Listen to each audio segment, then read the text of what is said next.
Please welcome to the stage from Boulder, Colorado, John Novosad.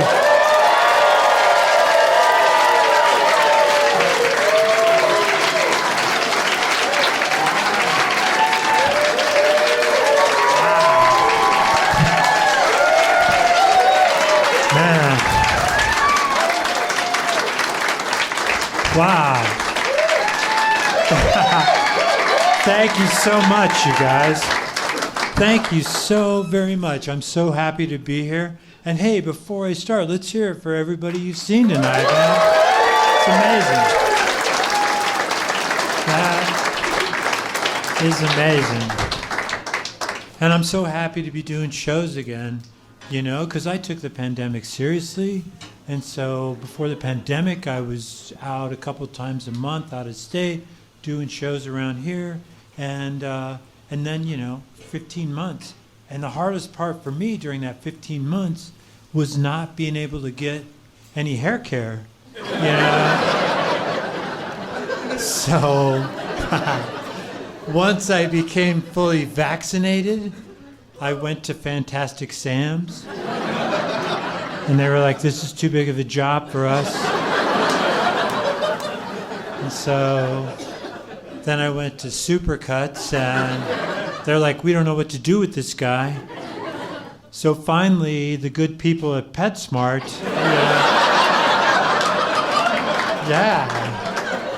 they got my look back, and I feel like my old self again. And I got a flea bath, so really recommend that after a pandemic. It kind of resets you, you know. I'm getting checked for heartworm tomorrow, so it's a big weekend, you know. Fingers crossed I'm good on that one. So, you know, and I'm getting back out on the road again, which is fun. And I've been a road comic a lot, you know, and one of the things, you have a lot of time to kill during the day when you're a road comic, so I make my own fun. Like, I'll go to job interviews. I'm not qualified, you know? And the boss is like, make this guy do every test, man. But they always ask the same questions over and over again, like, how many words can you type a minute? And I'm like, well, it depends on the word.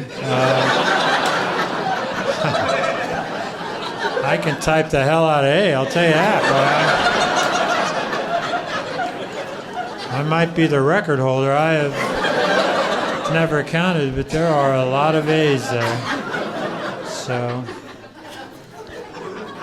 and I've spent some time in the corporate world. I know I don't look like it, but I have.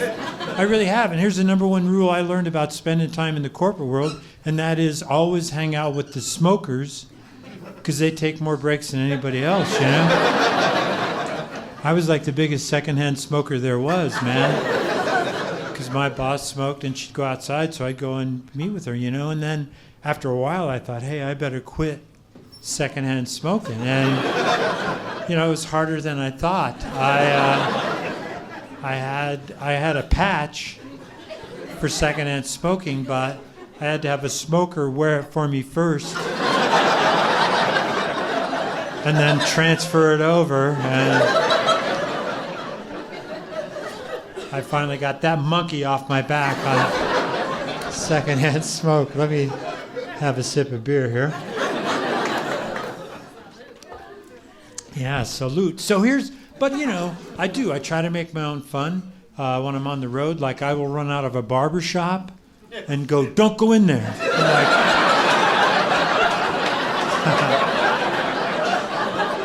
That guy is crazy. These are extensions. He tackled me and groomed me. Yeah. So, and I like to do the weather door to door, you know? I'll just knock on someone's door. When they answer, I'm like, hey, it's pretty nice out here today, huh? Wouldn't you like to see me coming up to your door, you know? And through that peephole. Man, if this guy's selling cookies, I'm buying, you know?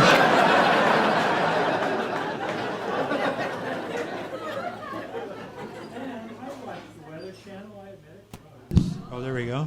Man, I have a superhero power where I can... I disconnected that mic, but I did it. I think that is my, whatever you want to call it, plot point. From now on, I'm going to be a superhero that can disconnect stuff. But it's all right. You guys are looking at me like, didn't we see this guy under the bridge over by the... That was me, man. I write these jokes in the dirt and then come in and try them out. And I'm glad it didn't rain today. So that's good. Man, I don't even remember what the hell I was talking about, to tell you the truth. That's the beauty of my act. I'm like, No, what the hell was I talking about? What was it? Oh, the weather. Yeah, thanks, you guys. Thanks. Wow. Boy, this is really going to look good on the album, I'll tell you that.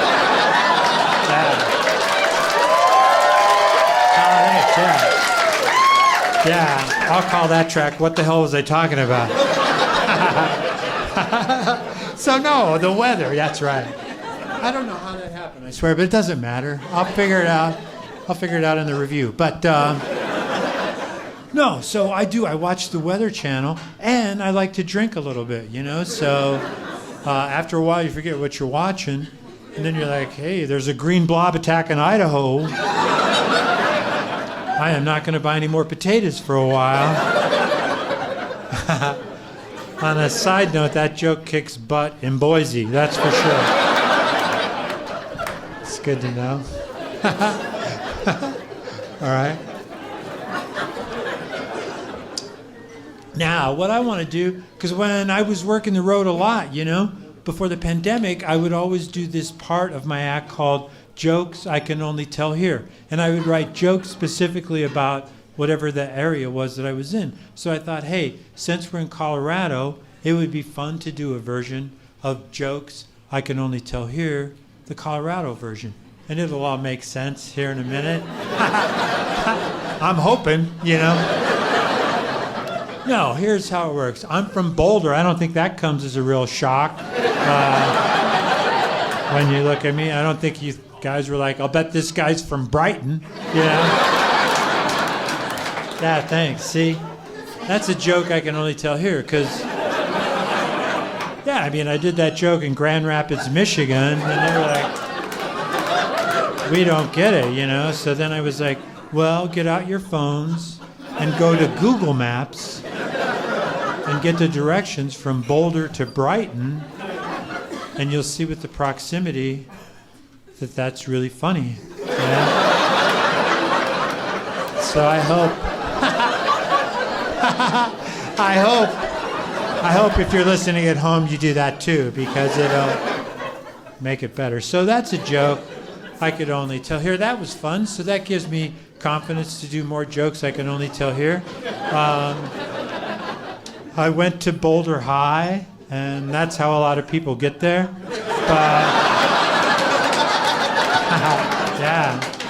But I'm from there, so But we had a weird gym teacher in my high school. It was just this guy named Jim who talked about himself for 45 minutes a day, So then I was like, man, I got to get rid of this class, But the irony was I needed the PE credit to graduate. Boy, for to graduate. I know I went to school in Boulder, but it sounds like I went to school in Kentucky.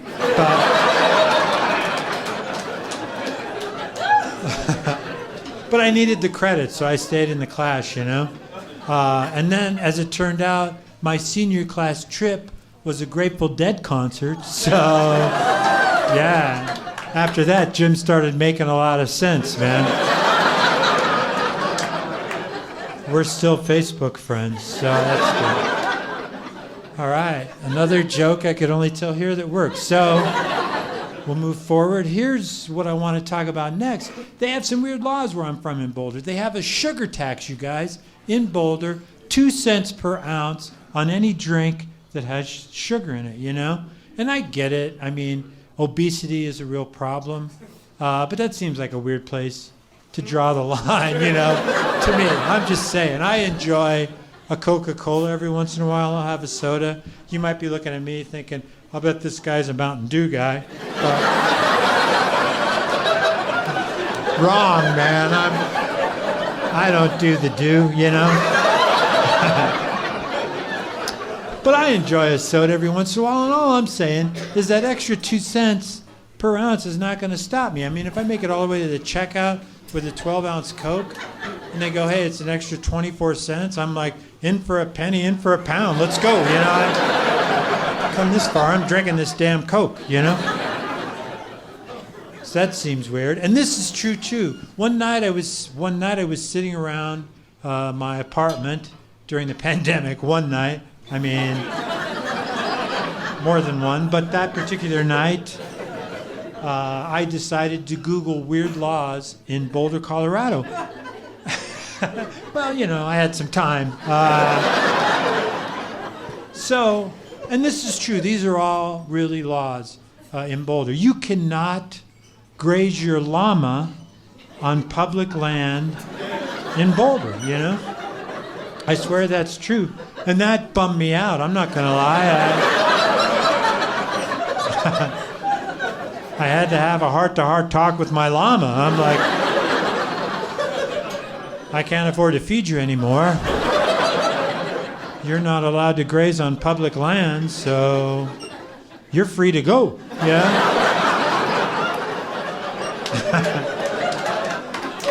Oh, thanks, yeah. If you ever come across a llama wandering around Boulder, that's Bobby, So maybe try to point him in the direction of some private land and let him. All right. That was a joke I could only tell here, but boy, that was a good one. Now, this is true also. You cannot own a dog in Boulder. You can only be the guardian of the dog. And that, I swear, it's true, and I get it again, but it all comes down to the terminology and everything. But so, that made me think about my life. And over the course of my life, I've owned, I guess, 4 or 5 dogs.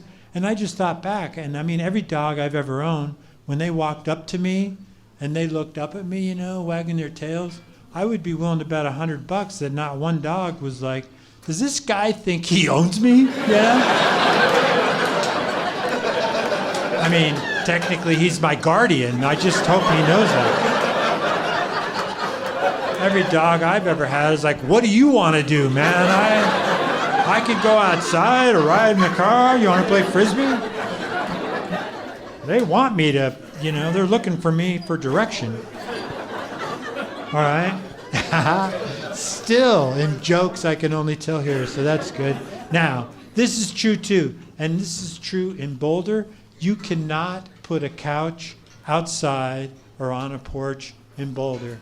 And some of you may know that here, but for the listening audience, that made me laugh, which is cool. But no, this is what happens. There's an area in Boulder called the University Hill, and the students live up there, and they were partying one night. Someone complained. The police came, and a student lit a couch on fire, And I bring that up because it reminds me of the whole shoe bomber thing. Like one guy tries to smuggle a bomb in his shoe, and so now we all have to take our shoes off at the airport. And all I'm saying is one drunk college kid lights a couch on fire, and now I can't put my couch outside?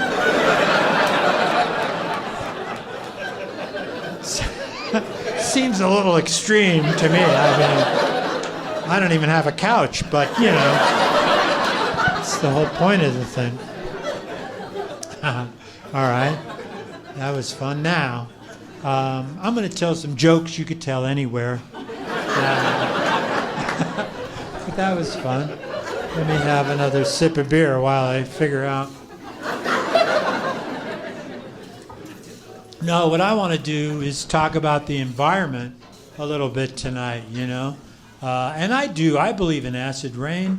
I don't know if you do, but I am looking forward to it, man.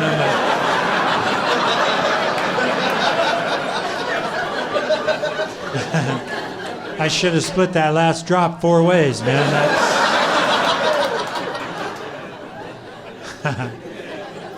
But, the environment is important, and it is. And there are things you can do to help the environment. Of course, the number one thing is to recycle, and I recycle.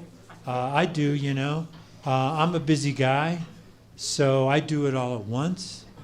Like I melt down plastic, tin, and aluminum all into one super compound that I call plastinium.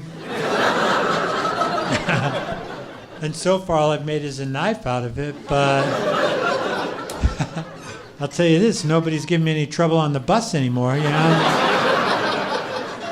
How about some plastinium, pal?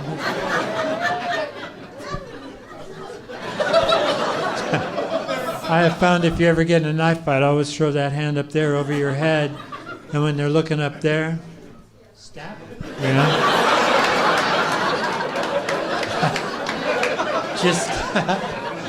Just a little knife fighting tip from me to you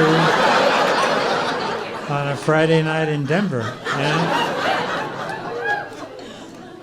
So other stuff that you can do to help the environment is ride the bus, I'm a bus rider. I don't think that comes as a real shock when you get a good look at me. I don't think you guys are like, I bet this guy can drive the hell out of a car, man. I'm not good behind the wheel of an automobile, you know what I mean? If you look at me, I got a weird eye going way off to the right, so that makes it weird at a 4-way stop, Everybody's like, which way is this guy gonna go, man?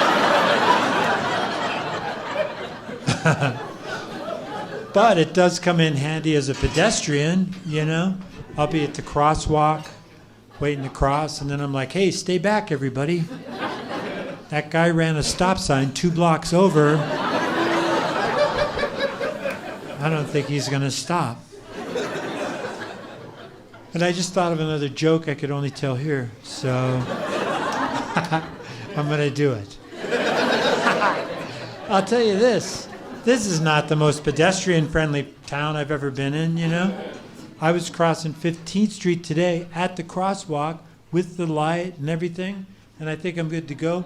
And I see drivers looking at me like, I think I can legally hit this guy, man. I ended up on the hood of a car, and I got off in Castle Rock, but it worked out because that's where I got this outfit at the outlet mall. Yeah. Boy, that is definitely a joke I could only tell here. I need to do some Googling about Castle Rock or something. All right, but riding the bus, like I say, that helps. That helps the environment. And I'm a bus rider, and this happened to me at a bus stop in Colorado. It could have been anywhere.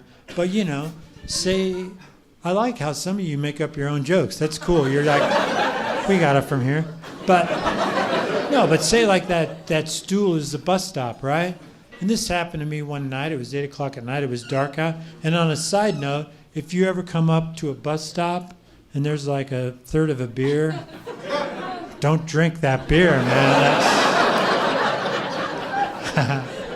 That's really what happened to my eye.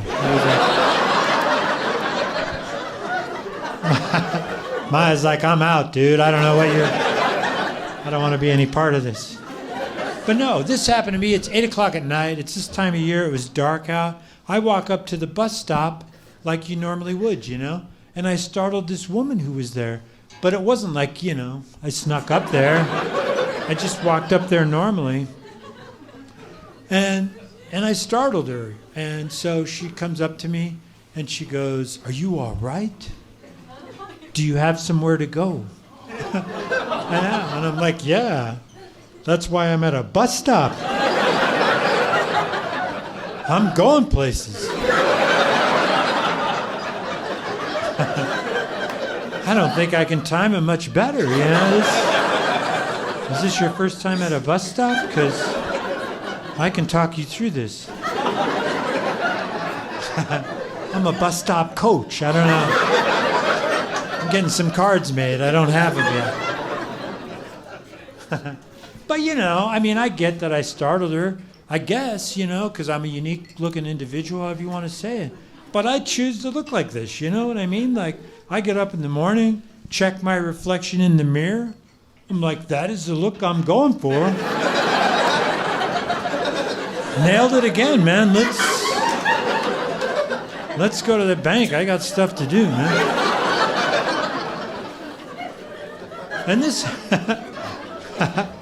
this happened to me one night. I'm riding the bus back.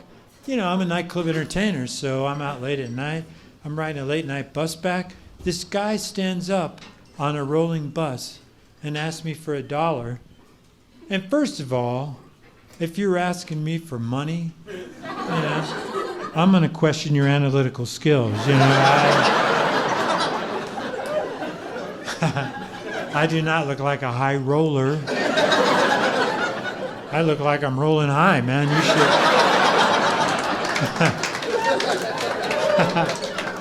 You should be asking me for weed, So do your homework, man. Speaking of that, when I was telling that joke, did you see that thing that flew out of my hair? There was a bug that flew out of my hair, so I think that means winter's just around the corner. I hate to be the bearer of bad news, but my hair's like the farmer's almanac, so that was weird. I was in the middle of a joke, and that thing's like, boop, winter's here. I'm like, oh. So, but I do want to talk about the whole marijuana thing. I see more and more states are going to medicinal marijuana, and that's good. I've been using the generic equivalent for years, so.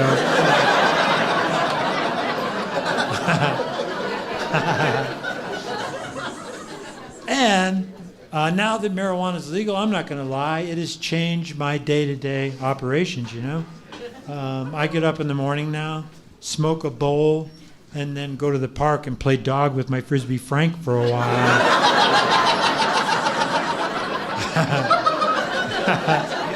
I'll tell you, that is a workout. So I'm riding this bus, right? The guy asked me for $1, and I try to be polite. I'm like, I'm sorry, sir, I don't have $1. And he cops an attitude with me and starts talking all tough. He's like, hey, man, why don't we take our shoes off and do a little boxing? I'm like, well, that is a weird request, but all right, I'm on this bus for another 35 minutes. Let's box. So as he was taking his shoes off, I beat the hell out of him,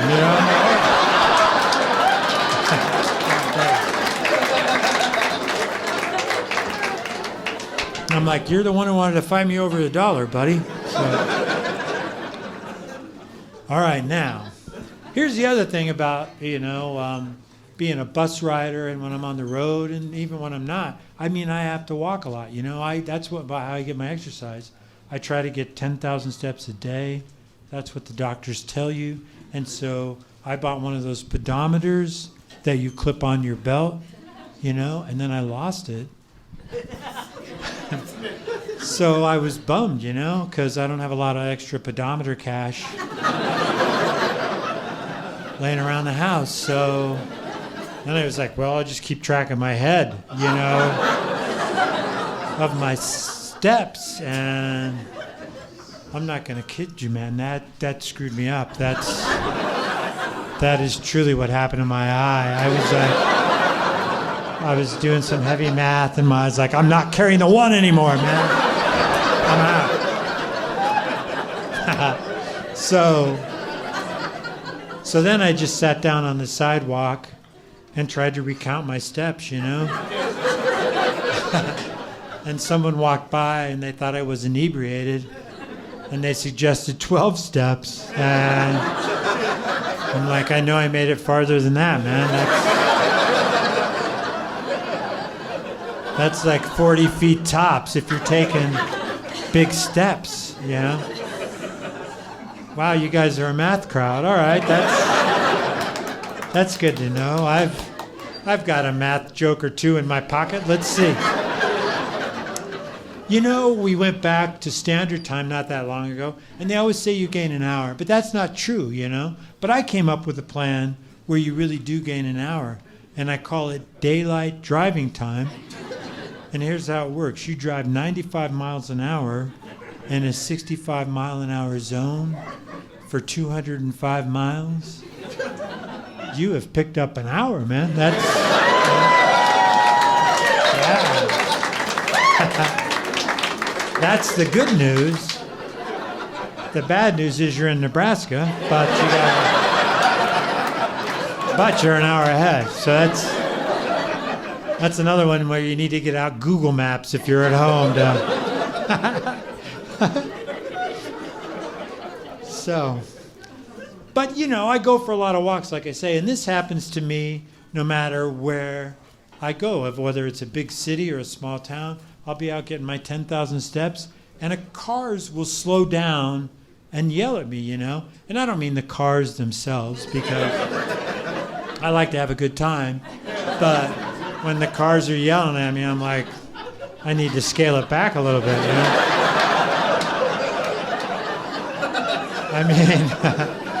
I mean the people in the cars. So, and what they yell 99 times out of 100 is get a job, you know?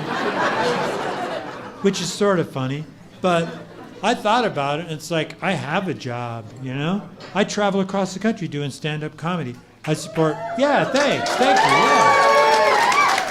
Thank you, yeah. I mean, I support restaurants, airlines, and bars wherever I go, you know? So now, when a car slows down and yells, get a job, I start running alongside the car, you know? And then I look over and I'm like, but I have a job. And it freaks out the driver, you know? It's not supposed to happen like this. He's supposed to yell at the weirdo, and he's supposed to go back behind the alley, and how the hell is he running 40 miles an hour, you know? I'll tell you, I can run 40 miles an hour because I'm a bodybuilder, and you should see me when I'm all oiled up. I look like a breadstick dipped in Crisco. It's not. But I am. I'm a bodybuilder, and I'm actually selling a workout tape after this. It's an audio, but if you have a cassette deck, you can have a body like mine, you know? So, and I'm not gonna lie, it's an 8-cassette series, so you know, there's a lot on there. But there's some downtime on there too. It's just me going, hey, let's rest for a while. This is only tape 1, you know? Tape 2, we're looking for a lighter, the whole damn tape. So.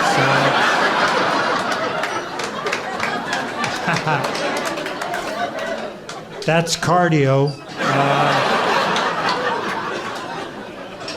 Tape 3, we find the lighter, so things really take a turn after that. 4, 5, and 6 are mixtapes. I've never made it to 7 or 8, to tell you the truth. So, but I'm selling those after the show, and I have a special Thanksgiving promotion. If you buy a workout tape, I will throw in a couple of forever stamps. All my money is tied up in forever stamps. I made some horrible investments around 1989, and I did not see the whole email and attachment thing coming, so I have warehouses of forever stamps throughout the greater Denver metro area. So, and I don't know if we'll have time tonight, but if it works out and we sell enough workout tapes, I'll have a free knife fighting seminar.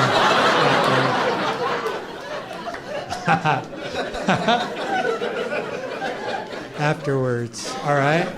Another sip of beer here. Let's see where we're at. Now, I am going to take a quick look at my watch because I'll tell you another 15 minutes and I have to call my doctor about this erection. But we're good.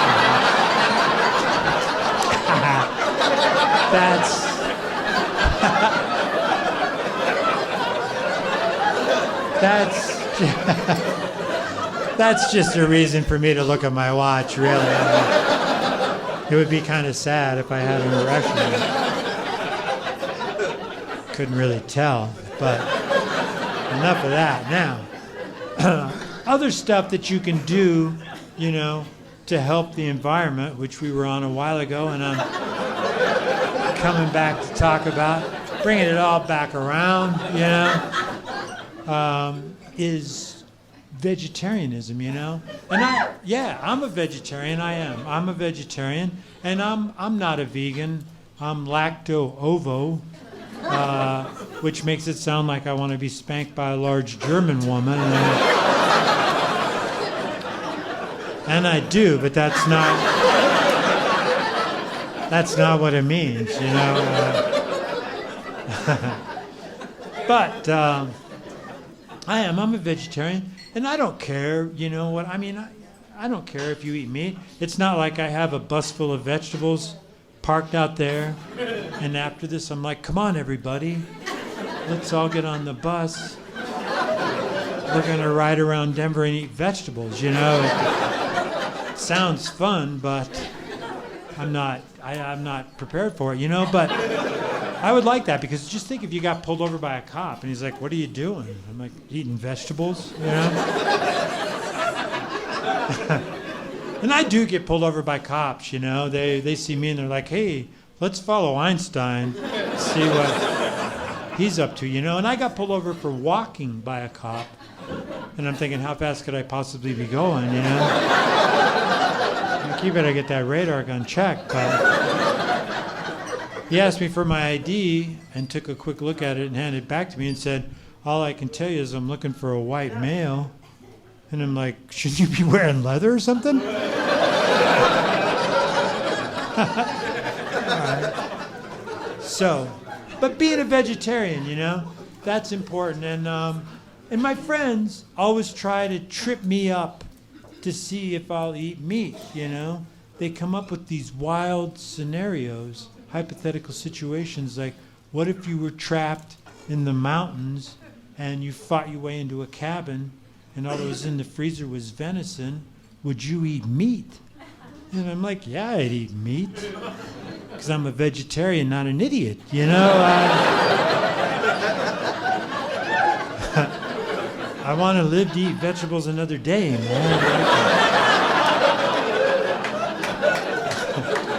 Get by the whole one day without vegetables to keep the string alive. And correct me if I'm wrong, but we're trapped in a blizzard, right? I would eat you if it came down to it. Just happen to have a plastinium knife here. It's like,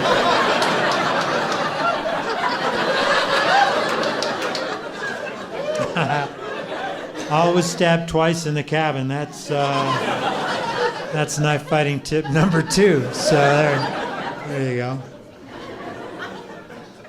And you know, the number one question people always ask you when you're a vegetarian is, where do you get your protein from?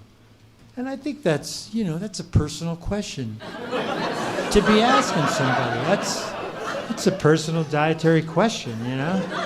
I mean, I don't go up to my friends and go, hey, before you leave, I was just curious, where are you getting your minerals from? You know, I see you up walking around acting normal. I'm like, good for you. You're getting your minerals.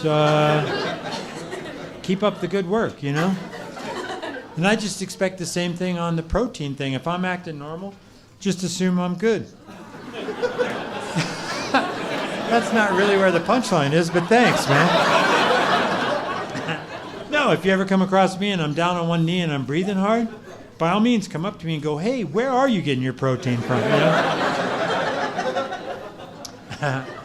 So, and this is true now. You know, I'm checking nutritional value labels on everything.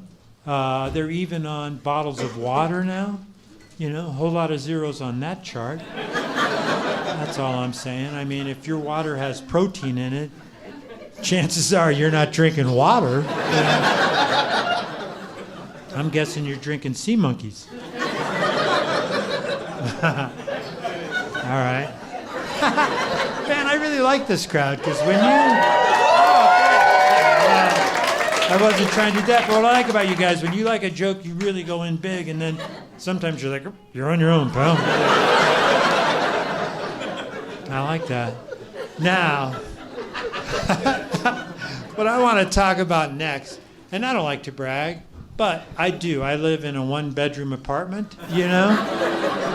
Yeah, thank you. You know, things are going well. And I live on the second floor of a 3-story apartment building, right?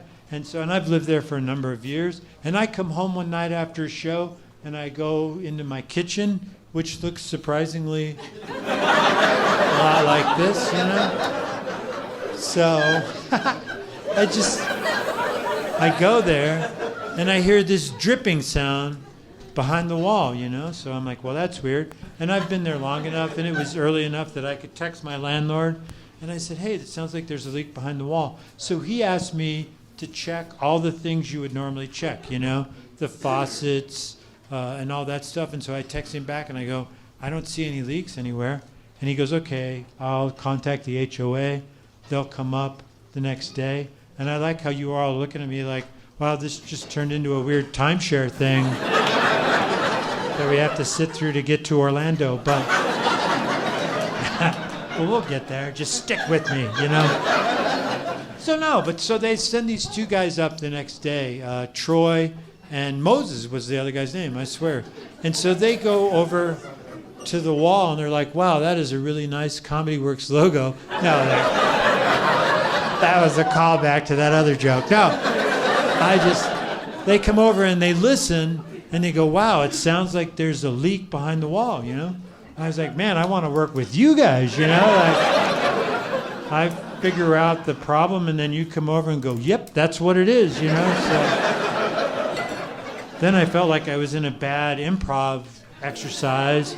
I'm like, what do you think we should do next, fellas? So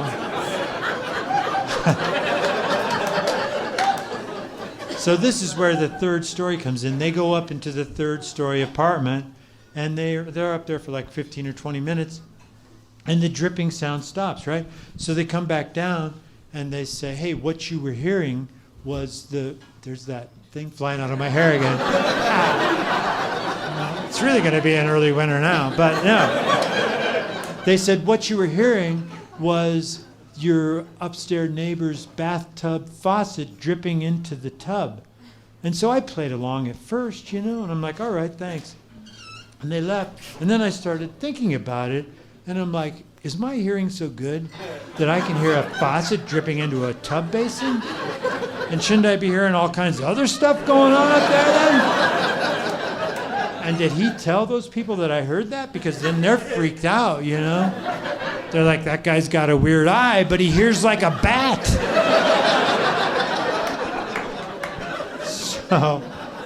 So, you know, a couple of weeks go by, and then I hear the dripping sound again, and I'm like, wow, that's wild.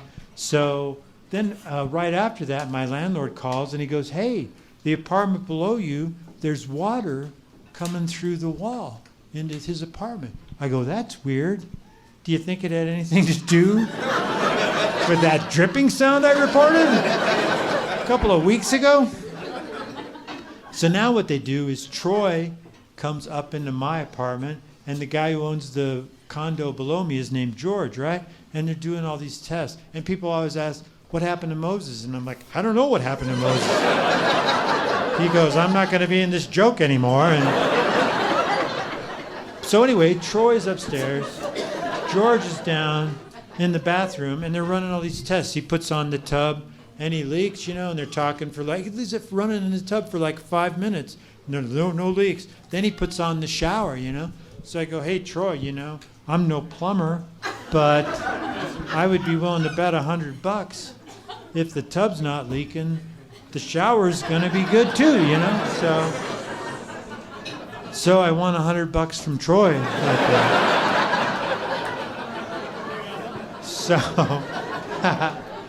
So they do all these tests, all the sinks, and they're on the phone back and forth.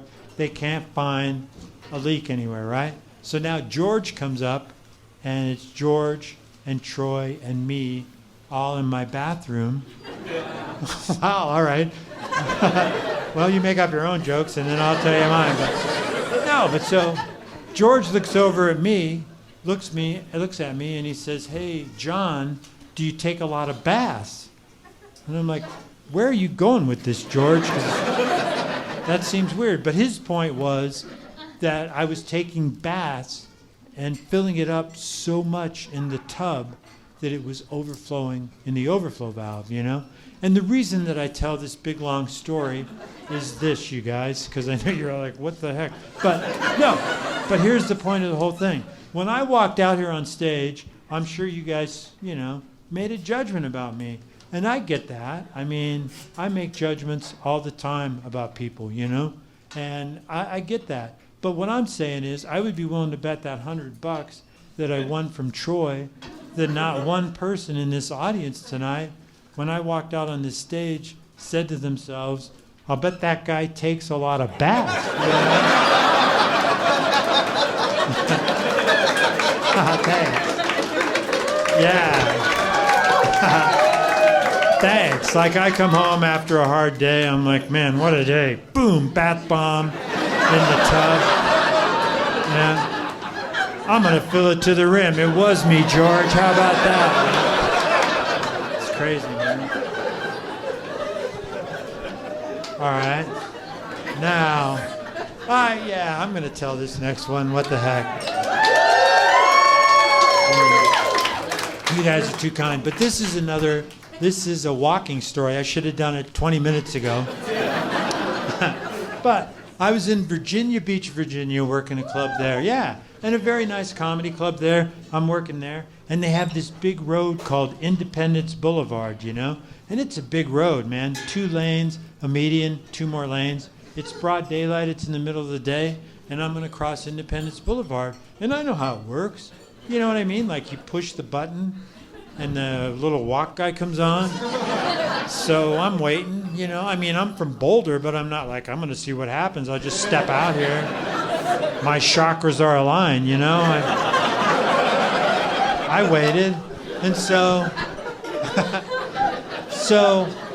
it changes to the walk thing, and I get across the 2 lanes of Independence Boulevard. I get across the median, and then I'm in the 3rd lane of Independence Boulevard, But these cars are making rights on Independence Boulevard, and they won't let me cross. So now it's like this weird game of Frogger, but I feel confident because I can look both ways,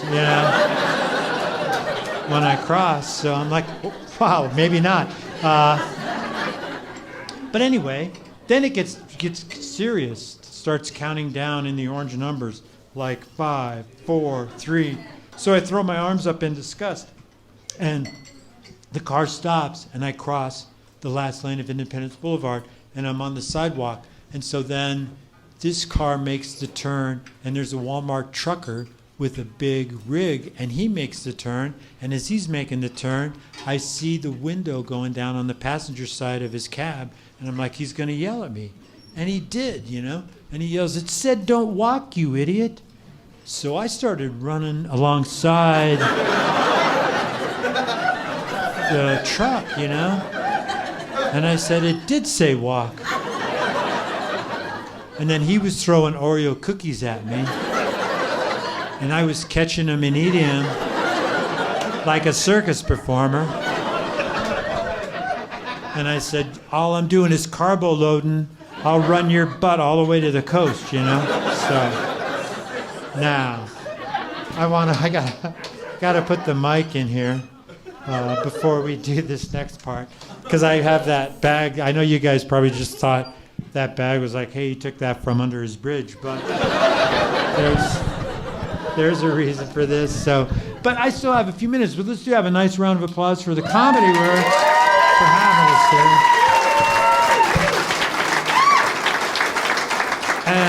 And please Please do remember your servers and tip them because they're working while we're having a good time.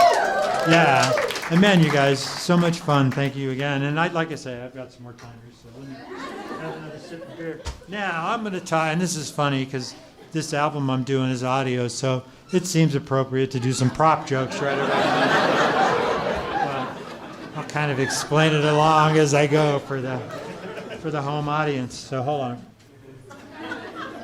But I want to talk about these bags. And this is one of those reusable shopping bags. And this one just happens to be made out of plastinium, you know? Just a coincidence. But where I'm from in Boulder, they want you to use these bags. And if you use one of these plastic shopping bags, they charge you $0.10 per bag. Tax, I know. And it always gets really quiet during this part of the show. Everybody's like, dude, just pay the damn dime, you know? And honestly, it would not be the first time I bought a dime bag in Boulder, but it makes me mad. Because I feel like I'm doing my part. Like I say, I'm a vegetarian, I ride the bus, and I don't care if you eat me. You could tackle a cow right in front of me and start gnawing on it. I'd be like, hey, I think that's your right, go ahead, you know? And if the cow started winning, I would jump down there and start fighting the cow with you. But it makes me mad. Like I say, 10 cents a bag, right? But here's what I found, and that is that these much smaller produce bags are free, you know? So I started bagging my groceries in these, and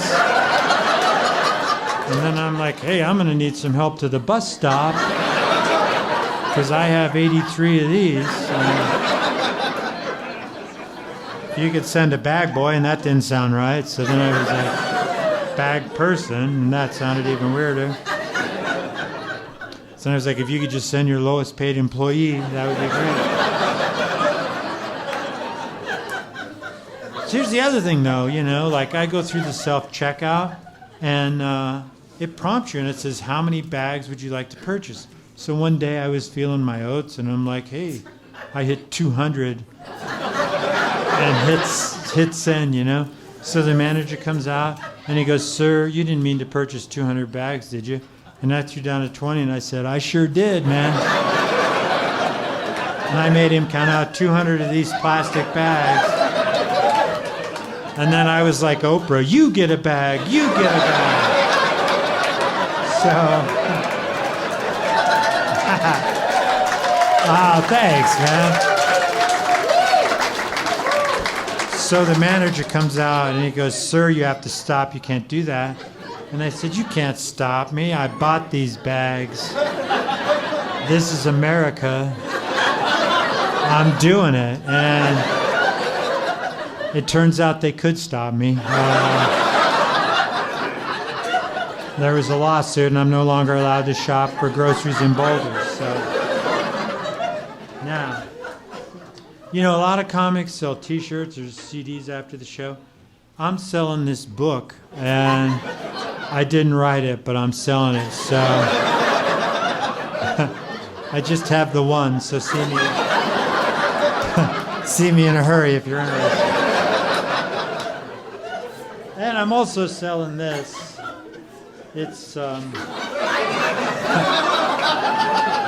thin spaghetti. If you're listening at home, I'm selling some thin spaghetti. It's, I guess I should describe it. It's a 1 pound bag, box of thin spaghetti. I did one of those things at the grocery store where you buy 10 and you get a really good deal. So I bought 10 of these, and then it turns out I'm not a fan of thin spaghetti. So $1 OBO. All right. Now, I want to talk about this. This is a book called The Lunchbox Surprise, and it's not for sale, but I wrote an alternative ending to The Lunchbox Surprise, and I'm going to share it with you tonight. But I wanted to tell you this.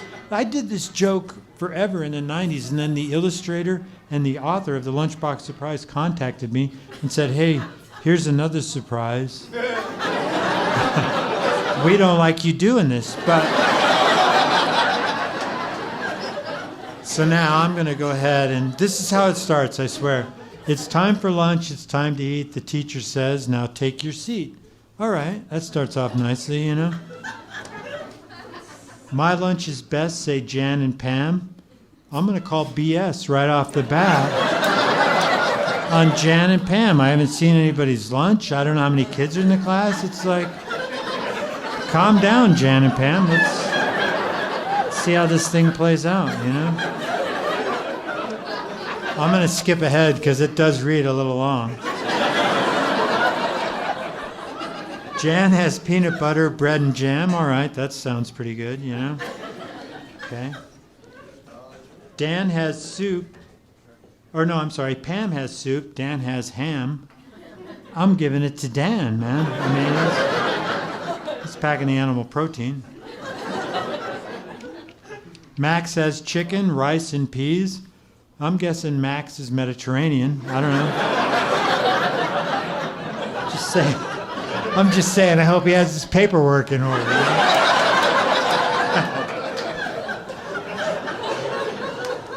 But Sam has nothing, not a spot. Sam has nothing, his mom forgot. I know. It takes a weird turn, man. I'm like, what is Sam's mom getting into that she's sending an empty lunchbox to school? That's the story I want to read.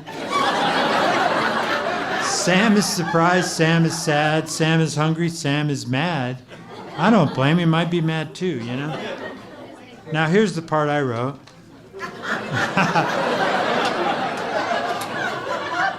Sam's mom is a witch, and that's no lie. If he keeps missing lunch, he's gonna die. Hey, thank you so much. So much fun. Thanks for supporting Watch Hollywood.